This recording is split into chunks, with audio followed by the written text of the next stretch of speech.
दौरान बहुत लेडीज़ को बहुत पेन होता है जिसे हम डिस्मेनोरिया कहते हैं।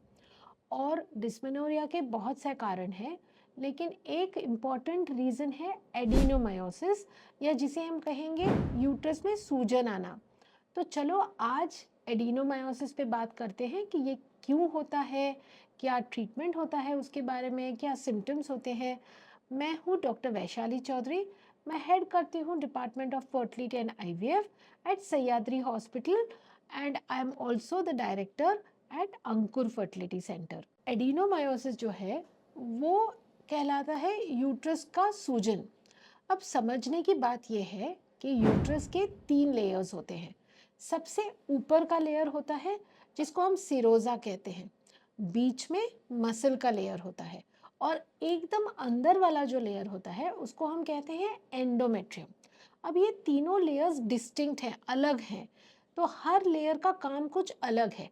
लेकिन एडिनोमायोसिस ये ऐसा कंडीशन है जब ये जो मसल लेयर है उसके अंदर इंटरनल लेयर मतलब एंडोमेट्रियम जो है उसके ग्लैंड्स और उसके सेल्स मसल लेयर में मिक्सअप हो जाते हैं। तो ये दोनों लेयर्स अलग ना होके दोनों जैसे फ्यूज हो जाते हैं। जब ये फ्यूज हो जाता है तो जब पीरियड आता है, तो पीरियड के टाइम जो ब्लीडिंग होने वाली है, तो नॉर्मली सिर्फ एंडोमेट्रियम के लाइनिंग के सेल्स से जो हमारा रक्तस्राव है जो बनता है और निकल जाता है। लेकिन अब मैंने कहा कि एंडोमेट्रियम के सेल्स मसल के लेयर में भी पहुंचे हैं, तो मसल के लेयर के अंदर भी छोटे छोटे ब्लीडिंग हो जाते हैं, जिसकी वजह से वो मसल का एरिया बहुत इरिटेट हो जाता है और मसल कॉन्ट्रैक्ट करने लगता है। तो जब ये कॉन्ट्रैक्शंस मतलब जो मसल आकुंचन करता है, तो इसमें बहुत ज़्यादा वेदना, बहुत ज़्यादा पेन होता है। अब एडिनोमायोसिस क्यों होता है? ऐसा कहा जाता है कि इसमें इम्यूनोलॉजिकल फैक्टर्स हैं या आपके कुछ जेनेटिक फैक्टर्स हैं। मतलब आप में वो टेंडेंसी है एंडोमेट्रियल के सेल्स इमिग्रेट करके मसल लेयर में जाना। जिस तरह से एंडोमेट्रियोसिस होता है, उसी तरह से एडिनोमायोसिस भी एक तरह का एंडोमेट्रियोसिस ही है, जिसमें ये माइग्रेशन सेल्स कर जाते हैं, या तो इम्यूनोलॉजिकल फैक्टर की वजह से या जेनेटिक रीजंस की वजह से, क्योंकि सबको तो एंडोमेट्रियोसिस होता नहीं है। अब ज़्यादातर हम देखते थे एंडोमेट्रियोसिस लेट एज में, मतलब 38, 39, 40s में हम एंडोमेट्रियोसिस देखते थे। नॉर्मली हमारे बॉडी में, लेडीज़ की बॉडी में 2 टाइप के हॉर्मोन्स होते हैं, एक है ईस्ट्रोजन और एक है प्रोजेस्टेरॉन। तब जब लेडीज़ पहले के ज़माने में जल्दी प्रेग्नेंट हो जाती थी, तो प्रेगनेंसी का हार्मोन जो बीटा एचसीजी आ जाता था, तो पीरियड्स बंद हो जाते थे, तो ईस्ट्रोजन ये जो हार्मोन है उसका प्रोडक्शन ही बंद हो जाता था।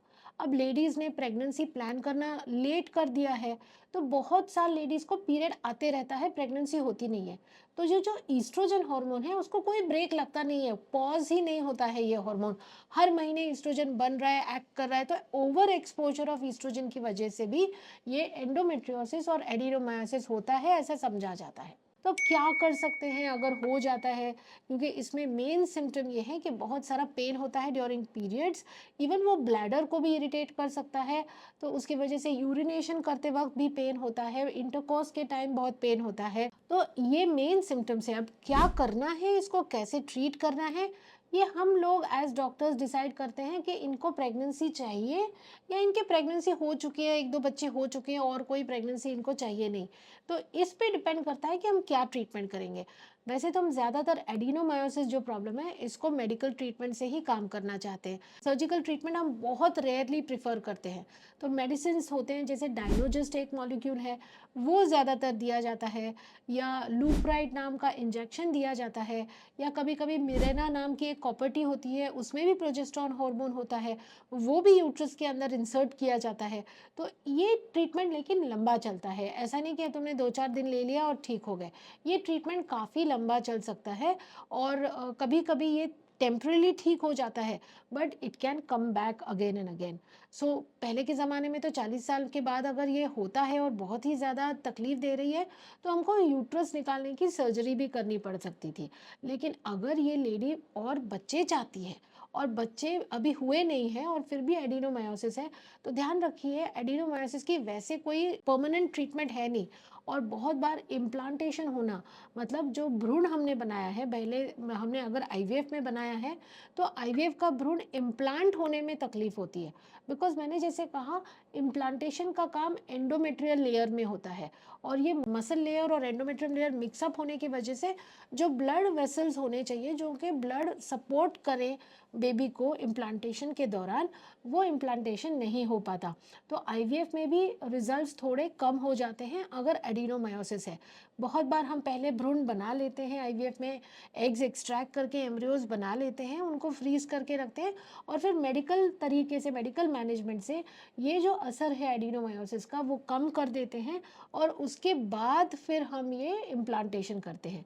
सर्जरी बहुत कम बार की जाती है क्योंकि सर्जरी के अपने साइड इफ़ेक्ट्स हैं, क्योंकि वो जो एडिनोमायोमा बन जाता है, एक गांठन सी बन जाती है, उसको निकालना सर्जरी से कम्प्लीटली पॉसिबल नहीं होता है और ब्लैडर चिपक जाता है बहुत बार। तो ये बहुत स्किलफुल प्रोसीजर है, तो सीनियर लैप्रोस्कोपिक सर्जन से ही ये करवाना ज़्यादा बेहतर होगा। तो ये रही बातें एडिनोमायोसिस की। अगर आपके कोई रिश्तेदार इस प्रॉब्लम से सफ़र करें तो हमारा ये वीडियो ज़रूर शेयर करें और हम आपके लिए हैं। आपको इसी विषय में अगर कोई और भी क्वेरीज है, क्वेश्चंस है, तो प्लीज़ हमें संपर्क करें। We will be more than happy to help you. और अगर आपको ये वीडियो अच्छी लगी हो तो प्लीज़ हमारे चैनल को सब्सक्राइब कीजिए ताकि आपको इसी तरह से इन्फॉर्मेशन वाली वीडियोस हमेशा मिलती रहें। Thank you.